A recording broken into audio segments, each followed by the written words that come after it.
মাজত উপস্থিত হৈছে। আমাৰ মাজত উপস্থিত থকা বীৰেন শইকীয়া ডাঙৰীয়া, আমাৰ শ্ৰদ্ধাৰ আমাৰ চেয়াৰমেন নৱনীতা দাস ডাঙৰীয়ানী, আৰু আমাৰ মাজত উপস্থিত থকা ভাৰতীয় জনতা পাৰ্টিৰ সমূহ শ্ৰদ্ধাৰ কাৰ্যকৰ্তাসকল, আমি আমাৰ এই অঞ্চলৰ যিখিনি উন্নয়ন হৈছে আমাৰ ভগৱান গাম ডাঙৰীয়াৰ কাৰণে হৈছে বুলি আমি ভাবোঁ। আমাৰ অঞ্চলটি মাজুলীৰ ভিতৰতে নহয়, বৰ্তমান অসমৰ এটি জাকত জিলিকা অঞ্চল হিচাপে গঢ় লৈ উঠিছে। এইকাৰণে গঢ় লৈ উঠিছে, এটা সময়ত আমাৰ ভাৰতীয় জাতীয় কংগ্ৰেছৰ দখলত যেতিয়া আছিলে, চাকৰিবিলাকত কৰাপশ্যন হৈছিল। চাকৰিবিলাকত 7, 8, 15ৰ পৰা 50 লাখলৈকে টকা লৈ চাকৰি দিছিল। কিন্তু আমাৰ অঞ্চলত একেদিনাই 150টা ল'ৰা ছোৱালীয়ে টেটৰ মাষ্টৰ হিচাপে নিযুক্তি পাইছিল। এয়া অসমৰ ভিতৰত এটা ইতিহাস, আৰু তাৰেই আমিও কৰ্মচাৰী, আমাৰ লগৰ বহু বন্ধু বান্ধৱে চাকৰিৰ দৰমহা খাই আছে। তাৰ বাবে আমি সৌভাগ্যৱান, আৰু আমাৰ মাননীয় শ্ৰদ্ধাৰ হিমন্ত বিশ্ব শৰ্মা ডাঙৰীয়াক আমি এই আপাহতে ধন্যবাদ জনাবই লাগিব। দ্বিতীয় কথাটো হৈছে, আমাৰ এই অঞ্চলৰ উন্নয়ন বুলি ক'লে আমাৰ ৰাস্তা পদূলি একো নাছিল মানে ডাঙৰ ডাঙৰ প্ৰকাণ্ড গাঁত আছিল।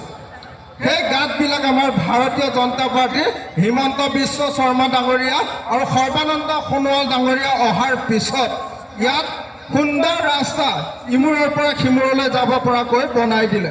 শেহতীয়াকৈ আমাৰ বুঢ়াখেঞ্চুৱা গাঁৱৰ যিটো ৰাস্তা, সেই ৰাস্তাটো হোৱা নাছিল, আমাৰ ভুৱন গাম ডাঙৰীয়াই সেই ৰাস্তাটো বনাই দিলে।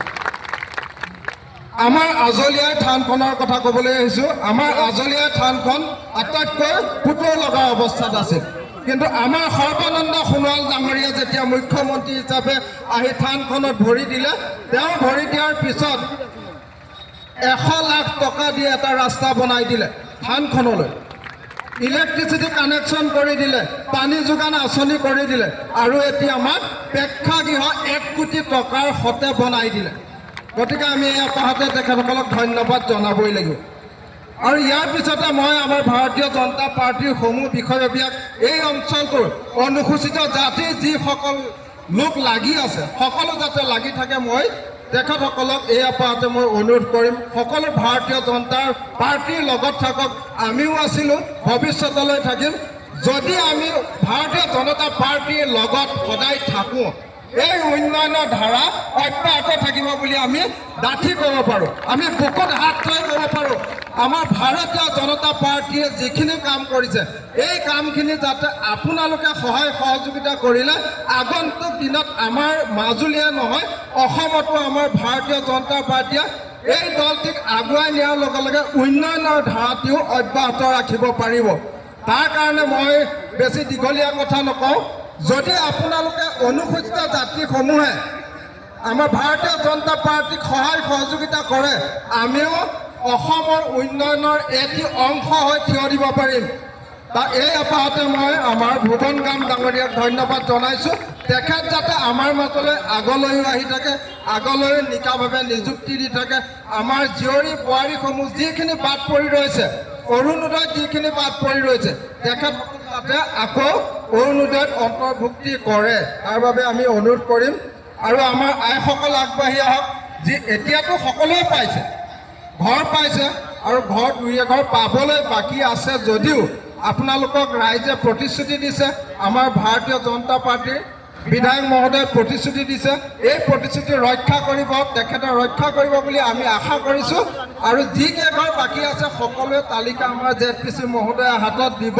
তেখেতসকলৰ যিকেইঘৰ বাদ পৰি আছে সকলোকে ঘৰ প্ৰদান কৰিব, সকলোকে চাউল দাইল যি পাবলৈ বাকী আছে সকলোৰে নামটি আপোনালোকে আমাৰ বাইদেউৰ হাতত দিব।